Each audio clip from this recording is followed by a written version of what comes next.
I want you to listen to this. The fact remains that the Igorot is not Filipino, and we are not related.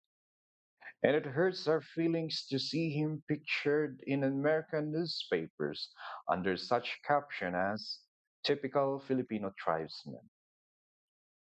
What happened? Welcome to another episode of Maestro Speaks podcast. The equivalent of love is forgiveness. Mhm. You cannot love without forgiveness.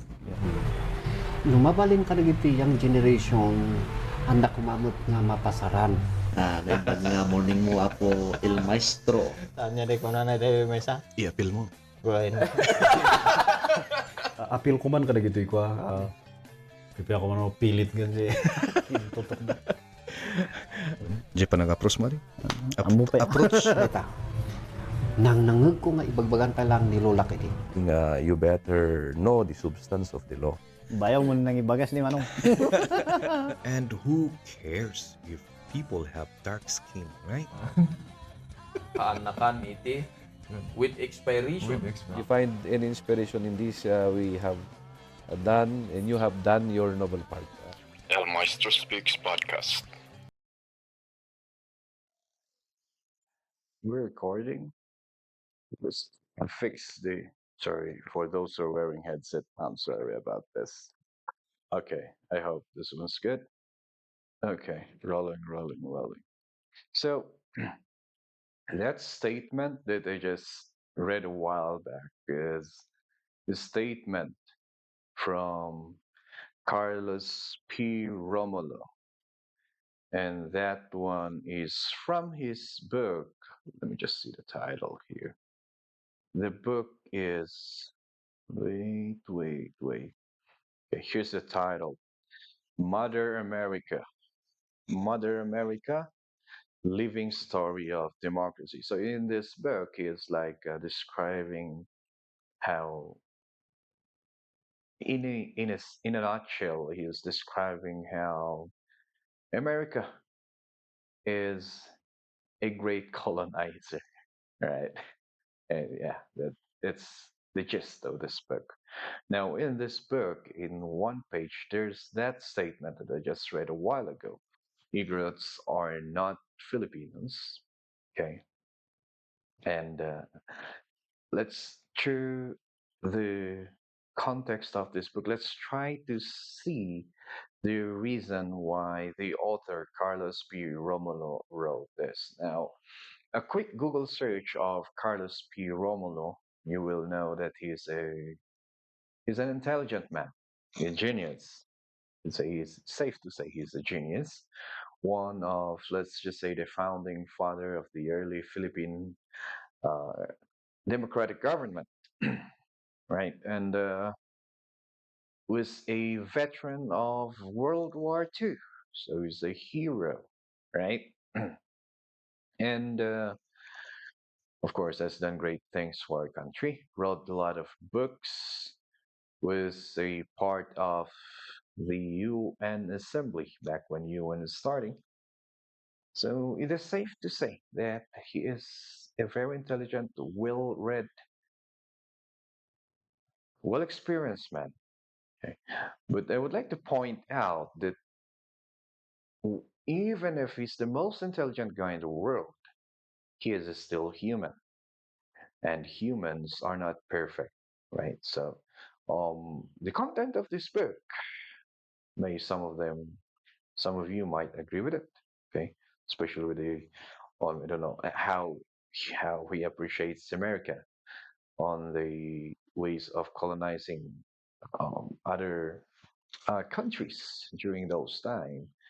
Okay, that is again just his view. Well, what happened there? What happened there? Let's get out for. I zoned out for a while, you know. So um, let's just try dissecting this book here, and then I made a little note here just to so I can find my way back if I zone out again. So this book, Mother America, is or was written by Carlos P. Romulo, and it was published in 1943. Okay, now it's like take a look back at the time. What's happening in 1943? 1943, we are in the middle of the war with the Japanese. The country is under the Commonwealth government of America. It is safe to say that you during that time they are Americans. Okay, so that's where we are in 1943. All right, so we are at war, and he was writing this book. Okay, now we have some dedications here. Dedicated to the Filipino soldiers who fought and died beside Americans on Bataan and Corridor in defense of the Philippines, and to their brothers in the Far East, the 1 billion inarticulate Orientals who are daring to lift their eyes towards the dazzling hope of freedom. So, dazzling hope of freedom. That means that the Philippines, as we know today, is different from his time. Okay, now let's take a look. I want to read this with you. I want to read the whole page with you, I hope, if you don't mind. Okay, so that we can have at least a sense of what was happening when this book was written. Okay, so 1943 it was published, so probably this was written around 41, 42, something like that. Okay, this is a living story of democracy. It is a political science personalized. America's work in the Philippines is a masterpiece in human relationship because it is human. I write it as a Filipino who is one of the beneficiaries of the Philippine American collaboration. I write it so that America may know what she achieved in the Philippines. I write it also for the world that subject races may be informed of how the Filipino people increasingly fought for their freedom and that sovereign nations may profit by the example of America. For America was the only sovereign nation in the Far East that in its hour of danger was able to count on the loyalty of its subject people. I write as a private citizen of the Philippines. The views expressed in this book are mine and are not official. I presume to speak for no government, but I am convinced I bespeak the sentiments of all Filipino comrades in arms who fought in Bataan and in Corridor. We know why and what we fought for there.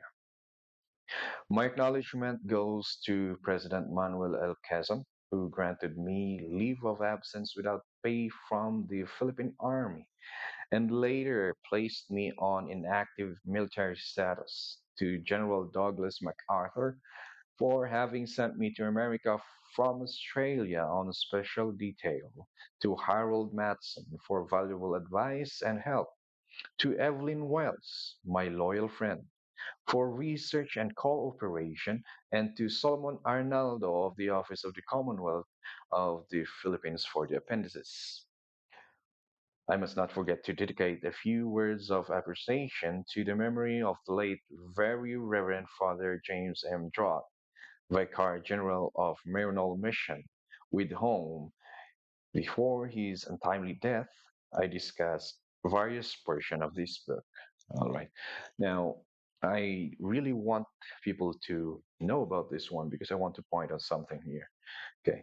Like I said, the time where this book was created and when this book was created was totally different from ours.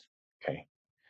Uh, from 1943, 20 years later, it's totally different. Okay. So the views of people during that time is impacted by what they see in their environment. Now, 1943, let's take a look at America during that time. America during that time still have this separated how do you call this one separated establishments where blacks are not allowed. Other races are not allowed. So, um, Americans, people who are being viewed as Americans during that time are predominantly the white people. Okay, if you are black, you might be called something. You might be called of something else, like Black American, I mean African American. If you're red, you're American Indian, something like that. You will not be called an American unless you're white. Okay, it was during that time, like 43. So, um, in the Philippines, we're struggling to attain our independence, and then the war broke out. A lot of Filipino men had to serve. Okay, now it says here. Now during that time also, there are colonized countries. Colonized means like subjugated by the powerful nations or colonizing nations. Same example is America colonizing Guam and for the Philippines. Britain colonizing India and Indonesia. Those ones, right? So in this one here, it says there, I write is a Filipino who is one of the beneficiaries of Philippine American collaboration.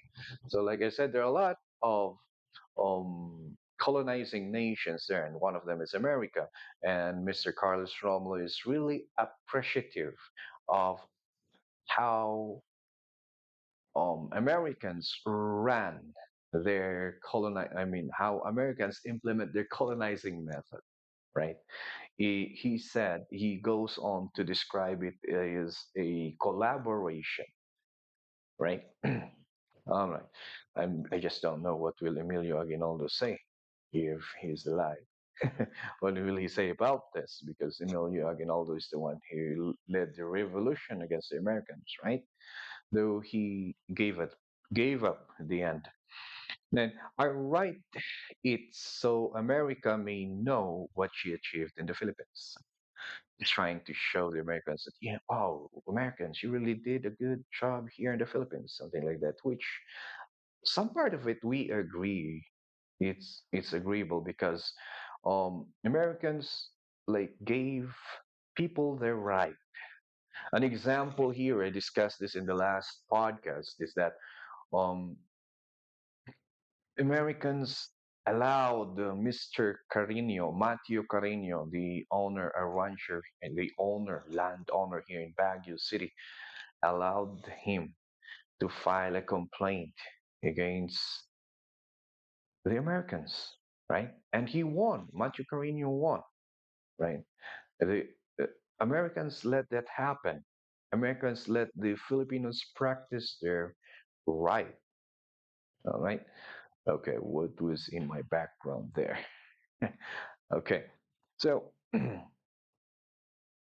now he said here, okay, I also write this to inform the subject races. Now he's talking about countries or people in other countries being colonized by these colonizing nations.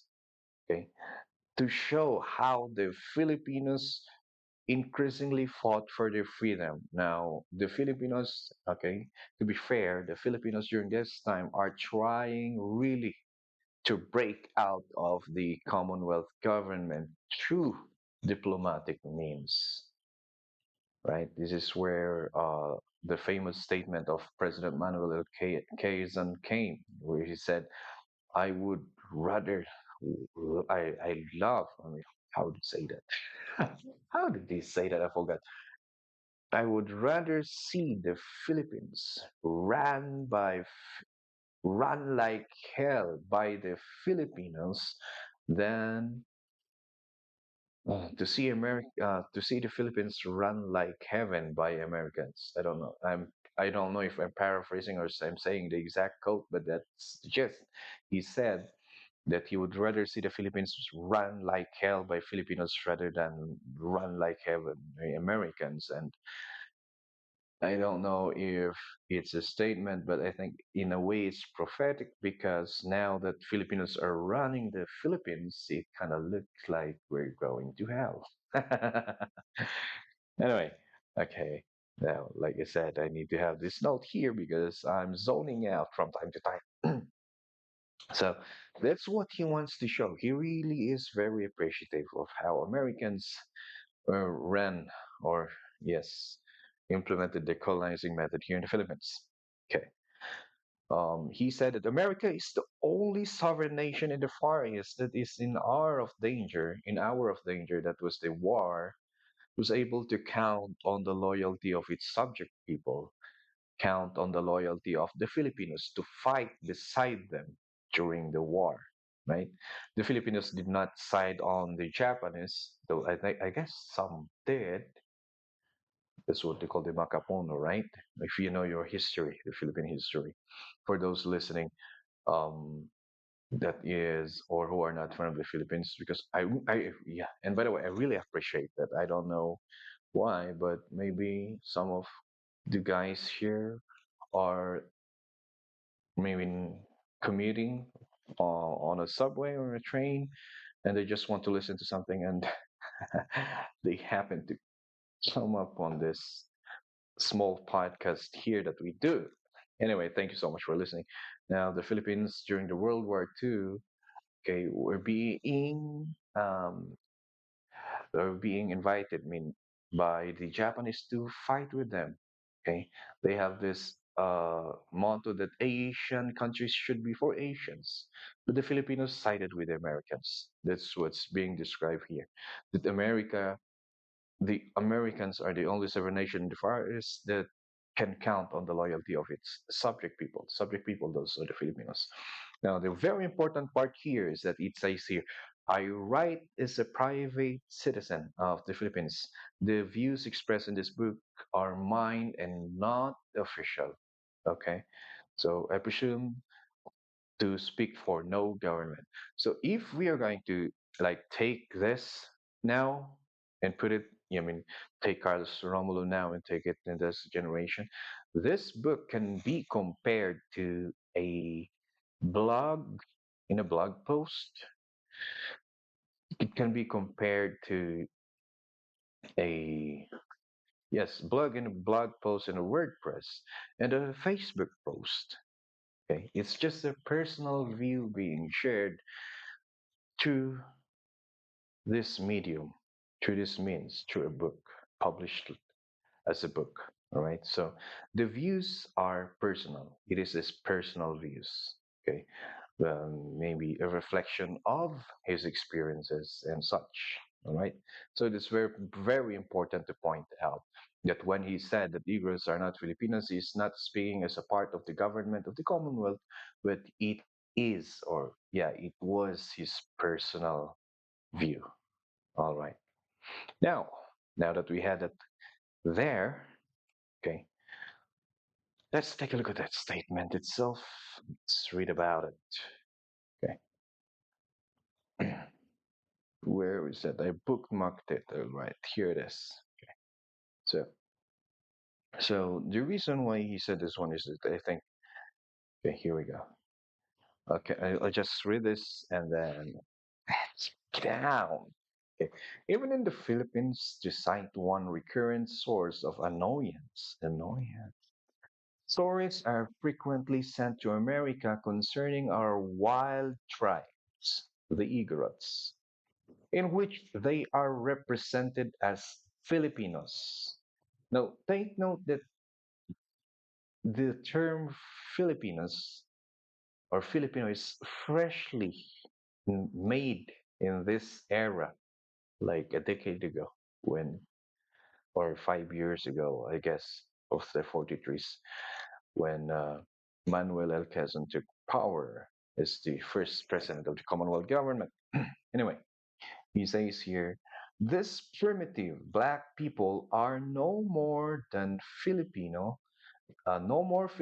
than the American Indian is representative to the United States citizen. They hold exactly the same positions. They are our aborigines. Okay. So what he was trying to say here is that the Igorots, because during those times there are some stories and pictures about Filipinos going to America, but the pictures that they're seeing is the pictures of Igorots. Okay. Now, why did the Eagles become very popular during this time? It's because of the 1904 St. Louis Fair, wherein I think I discussed this in the past podcast, when they took some Igorots in Suyuk Mankayan and some from the mountain province, Bontoc, and some tribes on the south. They brought it to America and exhibited them as an attraction. That's why they call that St. Louis Fair. It's a human zoo. Okay, now the Igors became very popular during that time because of their ways of living, the way of their clothing, and maybe because they're good looking. One one of the reason I guess, joking aside, is that because of because they eat dog meat. Okay, I think I already told the story about a woman who went to the fair and then she brought her dog with her. And then while walking around, she noticed that her dog was not with her already. I mean, the dog was gone. So she was just thinking that maybe the dog went home ahead. So then when she came home, the dog was not there. So she went back to the fair and then they tried to find the dog. And she remembered that the dog was gone when she was around the exhibits for the Igorots. When they opened the pots of the Igorots, she saw her dog. She saw the head of the dog. The dog's already cooked. Ah, a very unfortunate incident, but it happened. Okay. Uh, the Filipinos became very popular, and because of the Igorots become very popular, and then of course people ask where did this savages came from, and then they say they came from the Philippines. So it's like Filipino. The Igors are the one representing the Filipinos as a whole. That's where this statement came that they are the aborigines of the Philippines. They're like the Indians or the American Indians of your country. Okay. Uh, the statement was created like this because Carlos Romulo understands that this white Americans, won't call the American Indians Americans. They still have to call them American Indians, right? Because the white man's notion is that they are the ones, white guys, they're the ones who can use that word American, which is in our generation now, in this generation now, that is absurd. Okay? Because we know that once you're born in America, whether you're black or red or whatever the color was assigned to your race, you're still American, right? I don't know if that's the case, but that's how I see it. Okay, that's why it's absurd to see a black man being called an African American. Okay, even if yeah, especially if that guy was born in the United States, never set foot on Africa, and still you're calling it an African American. That's just absurd. Okay, an American is American in when okay, if you're born in America, you're an American. That's it. Okay, that should be the mindset. Anyway, so that's why the statement was like that. Okay? He was comparing the Igorets to the American Indians. Okay, because that's what the Americans understood, and he's trying to address it towards the Americans. Okay, he is saying that the primitive black people are no more than Filipino than American Indians. Is representative of the United States. This is a small percentage, not more than 100,000. I don't think so. I don't know if he did a census to count all the populations of Igorot during that time. Not more than 100,000 of his tribe exist in our mountains. It was in the Philippines long before the Malayans our ancestors came from the southerly tip of Asia.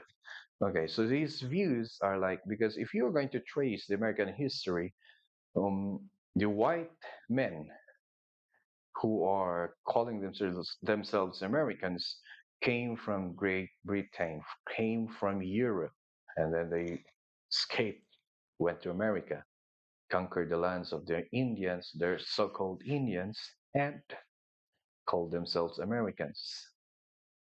And the original people living that place, American Indians. And that's what he's trying to compare here. That is Mr. Carlos Romulo is claiming that he is from a Malayan descent. So those people who should be called Filipinos are those descendants of the Malayan people. And we should not call, okay, we will go there later. So those are the ones who should be called Filipino, in short, the Tagalogs, right? Okay. Where was I? Okay. Doubtless, the Igorot has a better claim to the Philippines than we, as the American Indian has prior claims in America. So, sinabi niya, okay, what he said was that if people or the Igorots will like claim the Philippines, they have a better claim to the land than us. Same is true with the American Indians. They're a better claim to America than you guys because you just came there. Okay, that's what he's trying to say. And then this statement came here. The fact remains that the Igorot is not Filipino, and we are not related. And it hurts our feelings to see him pictured in an American newspaper under such caption as typical Filipino tribesman. So that's was the reason why, okay? He wants the Malayan descendants to be the one in picture being called a Filipino, not the Igorots, because they are what he said, a primitive black people. Okay. We passed laws. Wow, imagine that. They passed laws in the Philippine legislature forbidding pictures under such captions be taken out of the Philippines. So we have this picture of an Igorot, and the caption is a typical Filipino tribesman. They made a law. They made a law, wow, prohibiting these pictures and going out from the Philippines. Right? We are sensitive in such matters because the Filipino is as yet an unknown quantity to the world. Okay. Now, his reason why he doesn't want like the picture um of Igorots to be called a Filipino is that accordingly people around the world doesn't know who the Filipinos yet. Okay? Doesn't know the people living in the Philippines yet. Maybe that's Carlos P. Romulo is a well-traveled. Now, maybe the reason why is that when he will tell people that he came from the Philippines, oh, they will be wondering, oh, where is your G-string? You're not. You're supposed to be walking like half naked. Maybe people are asking him that. That's why he tried to say this. Um, of course, there are some other reasons or some other explanations to like, well, that's just my fellow, we can just say, that's my fellow brother, Filipino. Like how Rizal phrased it, my brother Igorot.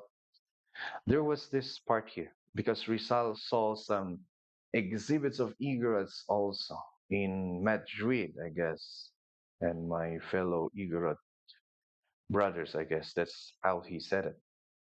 Okay, and I don't know. Carlos Romulo lives in a more modern time than um, you know Rizal, and yet he has this kind of view which again we cannot blame him because the influences that he have are the influences of the white Americans during that time. Now, am I saying that the white Americans are racist? We cannot say that. We can again, like we cannot use the standards that we have today to measure people in the earlier years. Okay, because that's we have their they have their beliefs, they have they have their standards. Like women during these times are few women, if I guess, if there are allowed to join men's sports. 1943. The world is very different back then, right? Now, still, this statement, and I'm not defending him for the sake of just defending him, but I just want us to be objective in looking at these things and looking for the reason why he wrote such hurtful statement. Uh, I don't know, for the lack of a better word, a racist statement. Okay, so they even passed laws, right? Now the reason is that he said, like again, the Filipinos are not yet known around the world, and a not known race is easily misrepresented. That's what he said. Okay. The unknown and unproven Filipino, and again, in his view, the Filipinos, now take note, the word Filipino is generally relatively new in this time here. How we look at it today is different from how we look at it back then. Now I have this that's why we have this notion here. I heard this from one professor that there are some Filipinos in the southern part of the Philippines, like the Cebuanos. They don't want to be called Filipino. Again, I just heard this one. I'm not sure if, how true it is, and this was way back in the early 2000s, because accordingly, the Filipinos are for Tagalogs only, and they don't want to be called Filipinos because they don't want to be associated with the Tagalogs because somewhat Tagalogs are boastful. Accordingly, now I'm not sure how true that story is, but I'm just relating to you what I heard. Now, to just to illustrate to you that the term Filipino is a little bit selective during this era here. That it's just like a term being used by for Tagalogs only. That's why he said that um Igorots are not Filipinos. Okay. Now he said that the Filipino is anxious to be known, and such misrepresentation is pushing the Filipino back into obscurity. Okay? Oriental has always been submerged individual, trying very hard to assert its personality. You know, he is actually contradicting himself here because the fact of the matter is, Igorots are the true Orientals, right? Because the Tagalogs or the Filipinos that he calls have Spanish blood, have Westerners' blood. So, in terms of who are the real Orientals, they are the Orientals, the real Orientals, because they have the blood pure, right? But anyway, that is his reasoning. This one was written around 41, 42, published in 43, which is, okay, the Igorots that he called to be not a Filipino years after this book came out and was read by a lot of people. Years later, the Igorots of the 66th Infantry Battalion, again composed of Igorots who are not Filipinos, played a major role in liberating the Philippines, particularly in northern Luzon during the World War II. They also played a major role in speeding up, accelerating the surrender of General Tomoyuki Yamashita. General Tomoyuki Yamashita, again, surrendered in the land of the Igorots, particularly in Ifugao, in the land of Igorots, the Igorots who are not Filipinos. You see? So, you know, oh, it is not just them who took part in liberating the country. Igorots played a major part, right? Okay. Now, uh, the the way in general, I would not like to read. We'll just be focusing on this book here, this page here, because that was our issue as an Igorot. That's our issue, right? Igorots are not Filipinos. Then, in general, the authors, if you're going to read the book, the author really, this mentality was influenced by the white man's or the white man's of that time. Again, for the lack of a better word, racist mentality, you can call it that. Their view on the hierarchy of human. Okay, they influenced the thinking of Carlos Romulo in that way. Okay, now we can say that comparing because he's very appreciative of America as a colonizing nation, colonizing the Philippines, right? Now let's also consider. Let's just um, accept the fact that the Americans brought a lot of good things here in our country, right? And again, in the part of the Igorots, they respected the rights of the Igorots again, like what I said a while ago. The case of Macho Carino.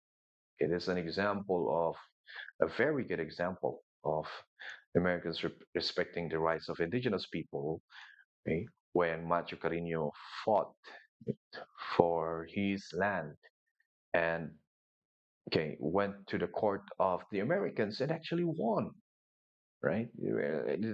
It's very unfortunate that he didn't live to see his victory. Anyway, so that one, okay, the education that we had, okay, and of course that's how Mr. Romulo learned. It's through the American education, and you can see the influence of the people or these Americans, the white men, to him in this manner of writing. Anyway, again, we cannot blame him. Is if you are thinking that, oh, so Mr. Romulo is a bad person. No, that was the view during that time. The time where information was so slow, moving so slow. Okay? The time where you still don't have enough women's right. Okay? Not just in the Philippines, not just in America, but in the entire world. Okay? That was their time back then. Okay. Now, regardless, okay, still the statement that they said is bad, right? It is until now, it is echoing generations to generations, echoing in the corners, sometimes in the corners of the classroom, which is very hurtful okay, because some books are misrepresenting the Igorots, right? Now, because of this, the primitive black people, okay, so the primitive Filipino people, until now, some of our fellow Filipinos think that we are primitive. We are in the earlier part of history, but we learned, we came out of it, and we are better than our tribe. Yeah, that's practicing regionalism. And we contributed a lot in the development of the Philippines, right? So, still, this statement is echoing, and that is why we have this attempt. The earliest attempt I heard and I read is the story of Congressman Lama, the representative of the Old Mountain Province, who delivered a speech in the House of the Congress, House of Representative, asking the government to do something about this statement or asking the author to rectify the statement. the Igorots are not Filipinos. And in fact, he did a speech, I think, wearing G strings. And he said, I guess there's this anecdote that he said, the difference between me and Mr. Romulo is that I wear my G strings on my waist, and Mr. Romulo wears his on his neck. Making a news? I don't know. So that's that. Okay, there was this attempt, and again in 2016 by Congressman Dalog, okay, trying to compel the government to do something about us. And I don't know what happened. I don't know if there's any result of that, but there are this effort being done by our fellow Igorots in the politics world so that this um, statement will be affixed, right? Igorots are not Filipinos. Now, there are also ways that there are the ways that there are a lot of ways we can do to, I mean, um, refute this statement. Okay? There are a lot of bloggers now here in the Cordilleras in the Igorot country, and they can use their platforms to share to the world our culture, to inform those who are not informed, and to show that we are not a primitive uh, people, that our culture is somewhat unique and, in a way, a representation of the culture of the Philippines as a whole. What do I mean by that? Okay, now take note of this. And I think I talked about this in my old podcast that when the Spaniards came to the Philippines, they Christianized the Filipinos. And when you were Christianized, like I said before, you gotta denounce your old ways. You're like, you are going to Hispanize yourself. Christianization is Hispanization. That's it. You're gonna act like a Spanish. You're gonna do everything, dress like them, talk like them, and in a way, doing that, you will forget your culture. So that's what happened to the lowlanders. Now, some of those lowland Filipinos, early Filipinos, they don't like to do or to adapt the Christianity or Christianism. So what they did is they run up the mountains. They run up the mountains, and where are those mountains? There's mountains here in the Cordilleras and Sierra Madres and everywhere. Mountains here in the Cordilleras. They came here and they stayed here for centuries. That means that they didn't like to lose their identity, didn't like to their way of their living. That's why they ran away. They came here. Now, the fun fact maybe that most of us didn't know is that the Americans, oh my God, the Igorets accepted them with arms wide open. What does that mean? It means that the people from the mountains, we are calling Igorots, and the people from the lowlands, before the Spanish came, knew each other. There was even this account of an Igorot going to Maynila, talking to Raha Homabon. He is a friend of the cousin, I think, of Raha Homabon, things like that. They have these anecdotes, though we cannot prove it because it's anecdotal, anecdotes, and you know, there's not enough proof for it, but it's evident, you know. And those people from the lowlands stayed here in the mountains for generations until such times that they were called Igorots, brought with them their culture. It was preserved here in the mountains. So it is safe to say again, like I said, that the culture of Igorot that we are calling primitive is unique, and it is the representation of the earlier cultures of the earlier Filipinos. We are. That means that the Igorots are the guardians or yes, the guardians or the keepers of the original, authentic Filipino culture. That means if they are the keepers of the original, authentic Filipino cultures, then the Igorots are the real Filipinos. Right? But let's not talk about that. Okay. How are we going to let the world know that? No,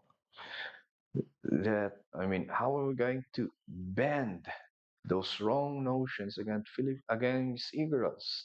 Like I said, you know, truth, this platform here, the social media.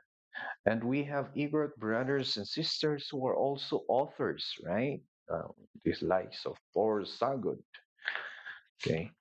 And maybe some podcasters. I know some podcasters who are Igorots who are living eh, outside the country, but they are proud to claim that they are Igorots.